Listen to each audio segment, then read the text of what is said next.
Assalamualaikum warahmatullahi wabarakatuh. Perkenalkan, saya Titi Kotiah. Saat ini saya merupakan dosen program studi Teknologi Informasi pada Institut Teknologi dan Bisnis Ahmad Dahlan Lamongan. Pada kesempatan ini, saya akan memaparkan deskripsi diri dalam unjuk kerja Tridharma Perguruan Tinggi, khususnya bidang pengajaran mata kuliah yang saya ampu, yaitu mata kuliah Etika Profesi. Mata kuliah Etika Profesi bertujuan untuk memperkenalkan makna profesional, hukum, budaya, dan etika dalam dunia kerja bidang teknologi informasi serta dampak dan kontribusinya pada masyarakat. Dalam mata kuliah ini, mahasiswa juga diperkenalkan dengan asosiasi, lembaga, standar, atau badan yang berkaitan dengan pengembangan bidang teknologi informasi. Pada mata kuliah ini, mahasiswa diharapkan dapat memahami prinsip-prinsip etika profesi, regulasi yang berlaku, hak kekayaan intelektual, privasi data, dan tanggung jawab sosial dalam bidang teknologi informasi. Mahasiswa juga mampu menganalisis persoalan-persoalan etika yang muncul dalam kasus nyata serta mengambil keputusan profesional berdasarkan nilai moral, hukum, dan sosial.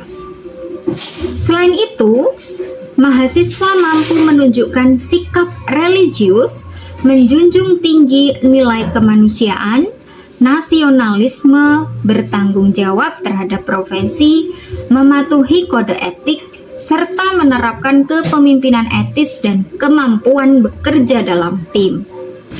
Sebagai seorang dosen, saya wajib menjalankan Tridharma Perguruan Tinggi, salah satunya yaitu bidang pengajaran yang akan saya uraikan dalam 3 aspek yang dikenal dengan DEI, yang mana DEI merupakan singkatan dari Delivery, Interaction, dan Assessment. Aspek yang pertama yaitu Delivery.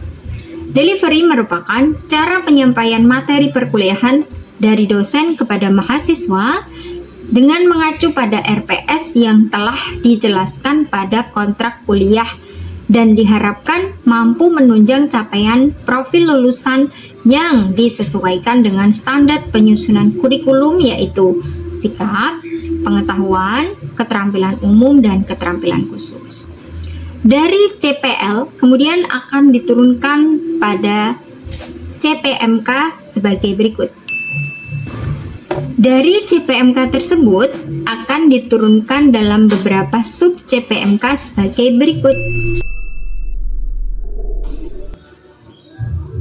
Adapun rincian materi perkuliahan dapat dilihat seperti berikut. Dalam menyusun materi pembelajaran, saya menggunakan sumber referensi yang relevan dengan mata kuliah Etika Profesi. Salah satunya adalah buku berjudul Etika Profesi dalam Bidang Teknologi Informasi yang ditulis oleh Vivi Kumalasari, SSE, MSI, AK berikut.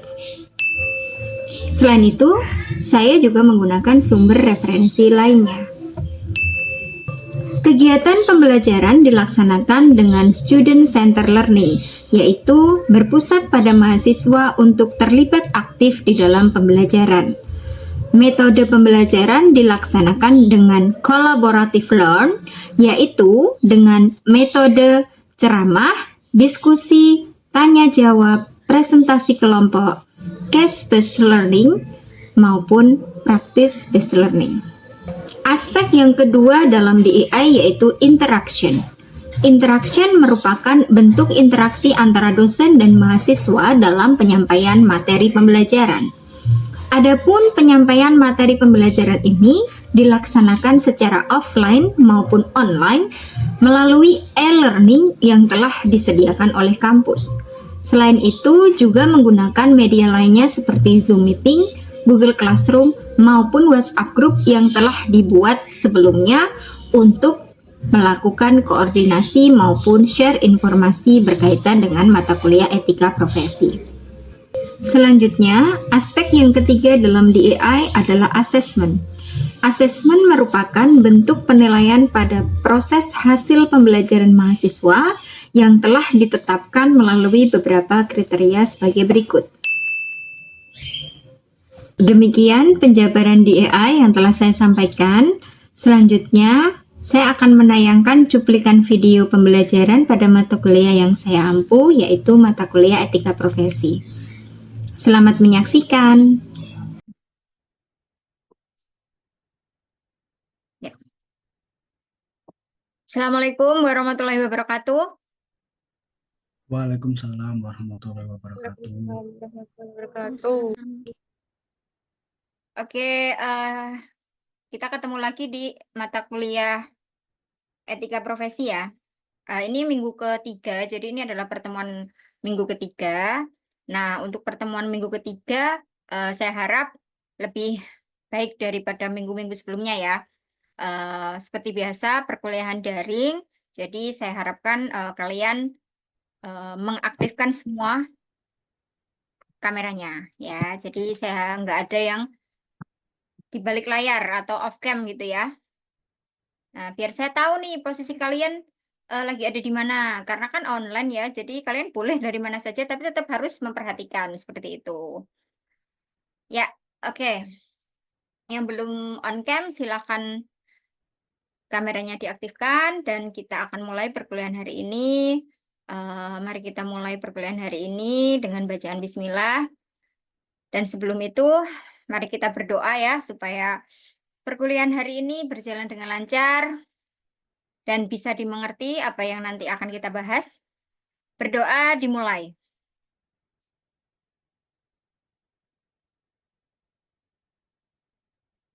Amin. Ya. Capaian pembelajaran mata kuliah di pertemuan minggu ketiga ini adalah kalian ya mampu memahami, menjelaskan, menganalisis konsep dasar bidang komputer ya.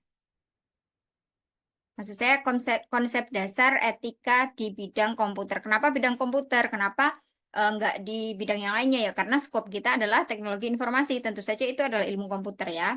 Dan juga sejarah perkembangan etika komputer ya, prinsip kode etik profesi TI atau teknologi informasi, tanggung jawab profesional dalam bidang IT, serta mampu mengidentifikasi bentuk-bentuk pelanggaran etika profesi IT. Nah, ini adalah tujuan dari perkuliahan kita hari ini ya. Oke, langsung saja. Bentar. Ya, konsep dasar atau konsep etika di bidang komputer. Kalau pertemuan yang sebelumnya kan kita udah belajar tentang apa sih dasar etika itu, terus bentuk etikanya seperti apa gitu ya. Nah, sekarang kita akan membahas nih. Yang pertama adalah konsep etika di bidang komputer. Kalau sebelumnya kita bahas tentang konsep dasar etika secara umum ya.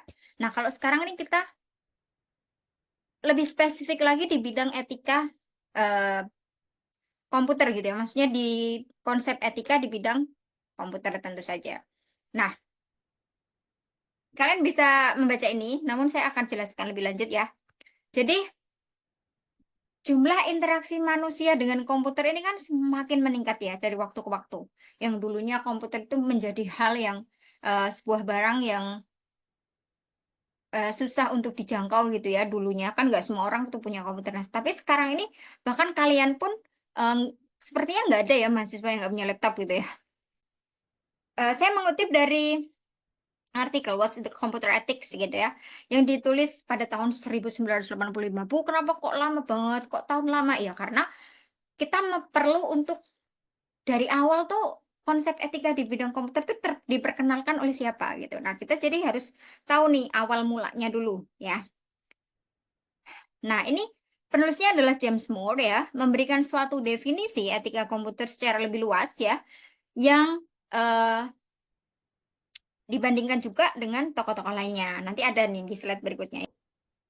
Ya, Amrullah, menurut kamu etika komputer penting untuk apa? eh Mungkin kalau menurut saya mungkin terkadang kita itu perlu kayak melindungi data dan privasi para orang-orang awam gitu Bu. Oke. Kan juga banyak kejahatan di internet juga kan, Oh seperti itu. ya. Nah, oke. Jadi saya tampung ya apa jawabannya. Mengingat memang saat ini kejahatan komputer itu ya selalu ada. Menurut saya selalu ada. Selalu ada beritanya. Ada aja tuh tiap hari. Dan malah semakin ekstrim ya. Sejauh ini saya ikuti beritanya ya. Mengapa etika komputer diperlukan? Jadi etika komputer itu dibutuhkan itu karena kelenturan logika, yaitu kemampuan memprogram komputer untuk melakukan apapun yang kita inginkan. Jadi kita kan bisa ya bikin program komputer sesuai dengan kebutuhan dan keinginan kita gitu ya. Nah, karena itu karena kebutuhan program ini semakin lama semakin kompleks sehingga akan sangat mungkin adanya negatif-negatif atau kejahatan-kejahatan yang mungkin muncul sehingga harus kita tanamkan nih etika komputer tersebut. Yang kedua adalah faktor transformasi. Jadi faktor transformasi ini komputer dapat mengubah secara drastis cara kita melakukan sesuatu ya jelas ya. Dulu misalkan kayak belanja online sekarang lagi happening nih. Siapa nih yang suka? Saya rasa kalian semua pasti sering ya belanja online ya. Daripada offline kayaknya lebih murah online ya.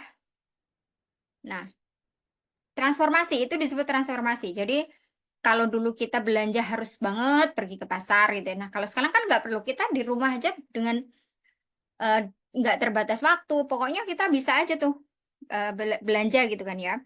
Jadi nah ini nih yang harus kalian cermati ya. Struktur etika. Nah, etika secara umum, etika secara khusus, etika individual, etika sosial. Nah, jadi etika itu mencakup beberapa sebab ini nih. Poin maksud saya. Jadi, ketika kalian mendengar etika, ada turunannya. Etika secara umum, etika secara khusus, etika individual, etika sosial. Nah, semua hal ini mencakup banyak hal juga. Nah, kita bisa sebutkan di sini sikap terhadap sesama, etika terhadap keluarga, etika profesi yang sekarang ini kita bahas, biomedis, hukum, bisnis, teknologi, informasi, dan lain-lain. Jadi etika profesi ini adalah yang saya sebutkan di sini adalah salah satu contoh bidang yang menerapkan etika profesi, ya. Nah, kalau kita sekarang ada di posisi ini nih, etika profesi teknologi. Nah, sejarah etika di bidang komputer. Ini tuh ya yang tadi saya sampaikan. Ada beberapa tokoh ya yang memulai menyusun etika di bidang komputer gitu ya. Yang tahun 1950-an tuh Norbert Wiener.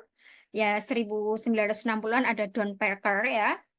Kemudian 1970-an ada G. Weizenbaum Walter Manner, dan yang tadi sempat dibahas ada James Moore itu 1980-an ya tepatnya 1985, dan 1990-an nih sampai sekarang itu Donald Gutterbaum, Kate Miller, Seymour Gresham, Danny Martin, itu semuanya ya. Nah, oke. Perlu diperhatikan kode etiknya adalah kode etik profesi itu pedoman bagi setiap anggota profesi tentang prinsip profesionalitas sehingga pelaksana profesi dapat mengetahui suatu hal yang boleh dilakukan dan tidak boleh dilakukan. Nah, kode etik profesi itu sebuah kontrak sosial ya bagi masyarakat atas profesi yang dijalankan. Nah, jadi etika profesi itu memberikan sebuah pegangan bagi kalian untuk bagaimana memegang prinsip untuk tidak melakukan kejahatan di bidang yang kalian tekuni. Kalau sekarang kita bicara tentang teknologi informasi, tapi tidak menutup kemungkinan nanti setelah kalian lulus atau di masa mendatang, kalian kerjanya nggak di bidang teknologi informasi gitu ya. Mungkin di manajemen kah, keuangan kah. Nah, tetap harus memegang yang namanya kode etik profesi, sehingga kalian tuh punya prinsip untuk tidak melakukan kejahatan eh, saat melaksanakan pekerjaan kalian. Nah, etika programmer. Nah, seorang programmer ya tidak boleh membuat atau mendistribusikan malware virus ya. Tidak boleh menulis kode yang sulit diikuti dengan sengaja. Istilahnya, seorang programmer tuh tidak boleh menciptakan software-software yang berbahaya. Nggak boleh jadi hacker, istilahnya gitu ya. Kayak gitu. Tidak boleh mencari keuntungan tambahan ya, ini kan. Pelanggaran etika di profesi di bidang teknologi informasi. Ini termasuk kejahatan komputer ya, yang tadi sempat saya tanyakan. Itu apa aja sih secara istilahnya gitu ya. Ya, kejahatan komputer itu disebut unauthorized access to computer system and service. Service ya, oh service. Oke. Apa sih ya? Yang pertama tuh kejahatan yang dilakukan dengan memasuki atau menyusup ke dalam suatu sistem jaringan komputer secara tidak sah, tanpa izin atau tanpa sepengetahuan dari pihak pemilik sistem jaringan komputer. Saya mau bertanya, Bu. Oke, Amrullah, silakan. Bertanya apa? Jadi gini, Bu. Hmm, Sebentar lagi kita kan apa ya? Udah mau magang kan? yeah. Terus kemudian kalau kita sudah mengambil job desk, katakanlah job desk yang kita ambil itu programmer. Hmm. Terus apakah kalau kita menyelesaikan job desk kita di magang yang apa perusahaan yang kita magangi menggunakan bantuan ChatGPT, Copilot, Gemini atau AI sejenisnya, apakah itu termasuk pelanggaran etika, Bu? Etika Oh, profesi? oke, oke. Pertanyaan dari Amrullah nih bagus ya. Mengingat sebentar lagi kan kalian akan PKL, magang gitu kan ya. Nah, gimana maksudnya Amrullah adalah kalau misalkan kalian magang itu kan pasti di, terlibat langsung dalam pekerjaan kalian ya. Yang mana misalkan kalian tuh disuruh apa gitu ya, kalian kesulitan misalkan. Ataupun misalkan kamu udah selesai magang tapi kamu mau bikin laporan magang atau apa gitu ya, menggunakan ChatGPT, bantuan AI. Karena memang nggak bisa dipungkiri karena seperti ChatGPT dan bantuan AI lainnya itu kan sekarang ada. Kalian apalagi sebagai mahasiswa pasti terbantu dengan adanya itu ya kan? Karena kan nggak mungkin kalian terus nggak mau pokoknya aku mau baca buku aja, aku mau eh, apa mengerjakan dengan baca buku atau nulis gitu kan, nulis tangan gitu kan. Itu kan apa ya? Menurut saya nggak efektif karena teknologi yang saat ini berkembang kan seharusnya kita memanfaatkannya. Tapi ya tanda kutipnya adalah memanfaatkan dengan tetap menerapkan etika. Gimana? Oke, penjelasannya seperti ini. Kalau misalkan kamu menggunakan alat bantu, misalkan Amrullah menggunakan alat bantu AI, contohnya ChatGPT. Nah, tapi kamu eh, menggunakannya itu masih dalam taraf untuk belajar, untuk memahami, itu saya rasa nggak masalah.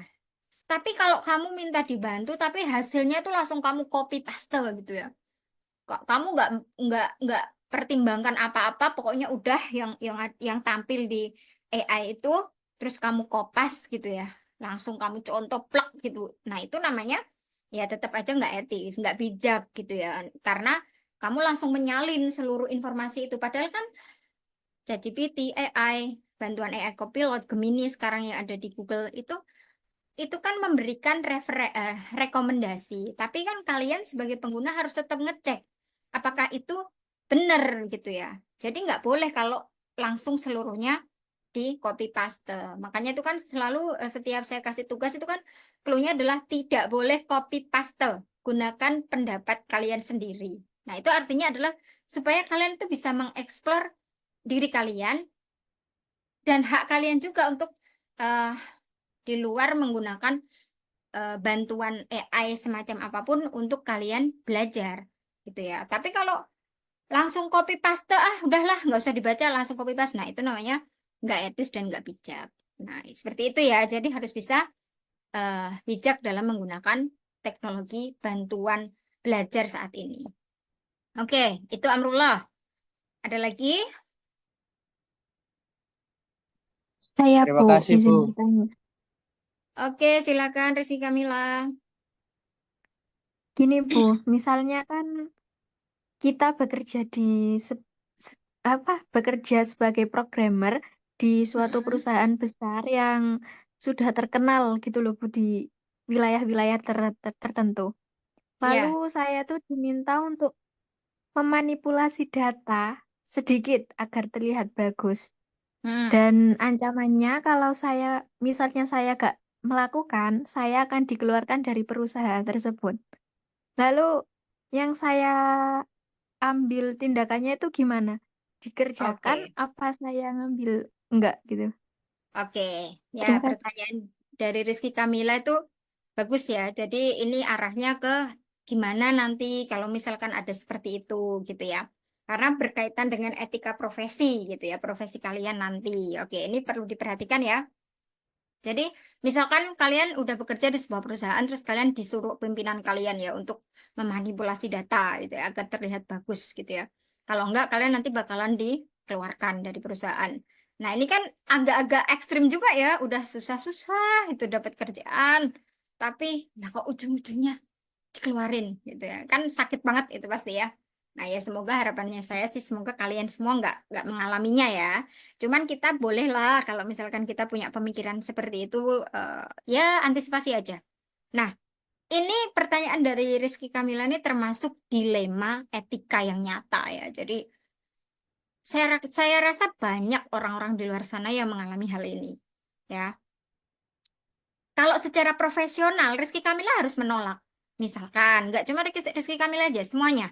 Ya Amrullah, ya Mardika, ya Akrom, siapapun lah ya. Kalau misalkan dalam situasi seperti ini, kalau secara profesional ya ditolak. Dan menjelaskan bahwa tindakan tersebut tuh bertentangan dengan prinsip integritas dan akuntabilitas. Bertentangan dengan undang-undang yang berlaku bahwa kita nggak boleh melakukan tindakan kejahatan di dunia komputer gitu ya. Nah, akan tetapi ya, keputusan itu kan keputusan yang etis. Kalian udah etis. Oke, saya profesional, saya menolak. Itu etis. Namun, keputusan etis tersebut tuh beresiko memang bagi posisi kalian. Nah, tetapi inilah bentuk tanggung jawab profesional kalian. Makanya tadi kayak dijelaskan sebelumnya ada apa sih tanggung jawab profesi IT. Nah, ini salah satu bentuk tanggung jawab profesi IT di mana dia tidak akan melakukan manipulasi data sedikit pun dalam pekerjaannya. Artinya pekerjaannya tuh bersih, tidak dikotori dengan manipulasi. Meskipun tadi kata Rizky pertanyaannya sedikit gitu ya. Nggak boleh tetap secara profesional. Dan itu adalah salah satu bentuk tanggung jawabmu sebagai profesional IT. Nah, namun jika kamu diam atau mengikuti, ya kamu juga harus tetap bertanggung jawab. Ya kan pilihannya dua, mau dipecat atau enggak gitu ya. Nah, kalau kalau tidak, kalau kamu tidak lakukan berarti kamu sudah memahami bentuk tanggung jawab profesional IT dan yang kamu lakukan itu etis, benar-benar profesional. Tapi kalau kamu lakukan, ya kamu harus mempertanggungjawabkan eh, apa yang sudah kamu lakukan. Tugas pertama ya, secara individu. Nah, oke kalian pahami ya. Ini saya jelaskan dulu biar nanti kalian ketika mengerjakan nggak kesulitan, oke? Tugas individu pertemuan ketiga, yaitu etika profesi di bidang teknologi informasi. Tugasnya adalah carilah satu kasus nyata pelanggaran etika di bidang teknologi informasi yang pernah terjadi di Indonesia atau di luar negeri. Nah, ini kalian bisa cari tahu di itu ya di media sosial, pokoknya berita-berita yang akuntabel ya. Nah, itu kasusnya berkaitan dengan pelanggaran etika. Ini nggak terbatas kasus lama atau kasus baru ya, terserah ya. Jadi kalian boleh eh, pilah-pilah lah menurut kalian yang mana. Dan satu mahasiswa nggak boleh sama dengan mahasiswa lain. Nanti ujuk-ujuk Rizky Kamila sama Amrullah berita yang dibahas sama. Nah, itu nggak boleh. Ya, jadi harus berbeda. Setiap mahasiswa harus berbeda. Makanya kalian boleh nih berkoordinasi. Misalkan Rizky Kamila, saya mau angkat ini, kira-kira ada yang sama nggak gitu. Kalau misalkan ada yang sama, ya ganti gitu ya. Jadi saya inginnya tuh kalian eh, memuat atau membahas satu berita yang berbeda. Banyak sekali beritanya, ya, banyak sekali. Kemudian dari contoh kasus nyata itu ya, buatlah uraian analisa. Jadi ringkasan kasus ya, kayak apa yang terjadi, siapa pelakunya, dampaknya apa. Nah, terus pelanggaran terhadap kode etik yang mana? Misalkan ini terserah ya. Kalau tadi kita bahas kan semua itu boleh kalian jadikan sebagai landasan, atau kalian boleh dari SIM, IEEE, atau asosiasi profesi lainnya. Itu boleh ya. Terus, apa tanggung jawab profesional yang dilanggar oleh pelaku? Terus, pendapat pribadimu seperti apa? Ya. Oke, udah ya semuanya. Saya akhiri perkuliahan hari ini. Alhamdulillah terlaksana dengan lancar. Sampai ketemu minggu depan. Apabila ada salah-salah kata, mohon dimaafkan. Wabillahi taufiq wal hidayah. Wassalamualaikum warahmatullahi wabarakatuh. Terima kasih ya semuanya. Waalaikumsalam Waalaikumsalam warahmatullahi warahmatullahi wabarakatuh. Terima kasih. wabarakatuh. Demikian pernyataan diri dalam unjuk kerja Tridharma Perguruan Tinggi khususnya bidang pengajaran yang dapat saya sampaikan. Semoga bermanfaat dan terima kasih. Wassalamualaikum warahmatullahi wabarakatuh.